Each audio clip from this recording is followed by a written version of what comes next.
दुनिया का एकमात्र यहूदी देश इजराइल इस वक्त जंग में है हमास के साथ। दोनों के बीच का विवाद बहुत पुराना है, लेकिन जंग बिल्कुल नहीं है। इस जंग की शुरुआत 7 अक्टूबर को हुई थी। आज 58वां दिन है, लगभग 2 महीने पूरे होने वाले हैं, लेकिन जंग जस की तस बनी हुई है। एक वक्त आया था जब सीज फायर का ऐलान हुआ था और उस दौरान 114 बंधक रिहा किए थे हमास ने इजराइल के, और इसी बात पर सीज फायर का ऐलान भी किया गया था। इसी आधार पर सीज फायर का ऐलान भी हुआ था कि दोनों एक दूसरे के बंधकों को रिहा करेंगे। और ऐसे में हमास ने जो बंधक बनाए थे 7 अक्टूबर को इजरायली, उनको 114 उसमें से उसने रिहा कर दिए, लेकिन इतने ही बंधक कहा जा रहा है कि उसके पास और मौजूद हैं।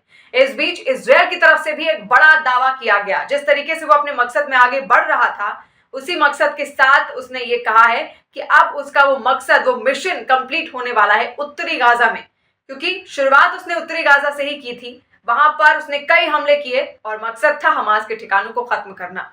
हमास के ठिकानों को इसी तरीके से नेस्तनाबूद करते हुए वो आगे बढ़ा और अब उसकी ओर से दावा किया गया है, उसकी सेना की ओर से कह दिया गया है कि वो अपना मिशन कंप्लीट करने वाले हैं।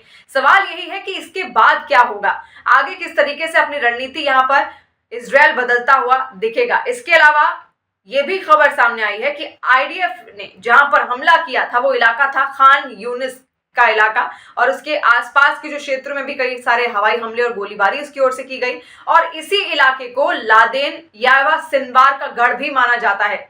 यावा सिनवार जो कि प्रमुख है हमास का, और कई सारे उसके वीडियोस भी सामने आते हैं, लेकिन कहा जाता है कि वो कभी भी पब्लिक डोमेन में सामने नहीं आता, पब्लिक के सामने नहीं आता, और वीडियोस के जरिए ही उनसे संपर्क करता है। हमास के आतंकियों से उसका संपर्क केवल इन वीडियोस के जरिए ही होता है, यानी कि वो वीडियो मैसेज भेजता है या फिर वॉइस मैसेजेस, लेकिन सीधे तौर पर कभी भी किसी के सामने नहीं आता। अभी भी वो कहां पर छिपा है, इसको लेकर कई दावे किए जाते हैं। कोई कहता है कि वो हमास की किसी सुरंग में छिपा है और वहीं से ही सब कुछ ऑपरेट कर रहा है, इस जंग को देख रहा है, लेकिन सही जानकारी इसको लेकर अब तक नहीं है। तो आखिर जो बंधक उसने यहाँ पर कैद किए हुए हैं हमास ने, वो कब छोड़ेगा, ये बहुत बड़ा सवाल है। लेकिन इजराइल की सेना अगर उत्तरी गाजा में सक्सेसफुल हो जाती है, कामयाब हो जाती है, तो उसका अगला कदम क्या होगा? अगला कदम बेशक उसका दक्षिण गाजा होगा, क्योंकि वहां पर भी हमास के कई सारे ठिकाने हैं।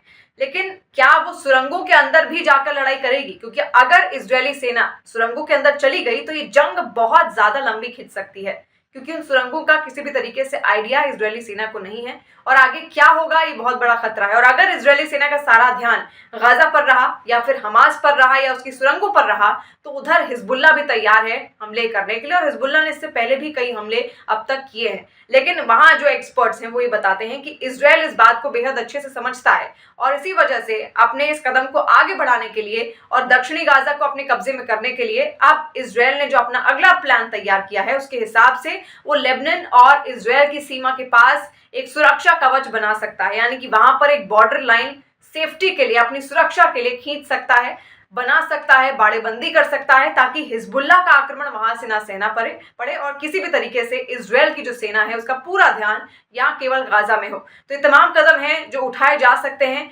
इजरायल की तरफ से। लेकिन फिलहाल यहाँ पर बड़ा दावा निकलकर जो सामने आया है वो वही है, इजरायल की सेना ने जो दावा किया है कि उत्तरी गाजा में अपने मिशन को वो कंप्लीट करने ही वाले हैं, यानी कि फिर उसके बाद उत्तरी गाजा में इजरायल का कब्जा भी हो जाएगा। लेकिन क्या दक्षिण गाजा को वो कब्जा कर पाएगा, या पूरे गाजा पट्टी पर इजरायल का कब्जा एक बार में बन पाएगा या फिर नहीं, इस पर पूरी दुनिया की निगाहें टिकी हुई हैं।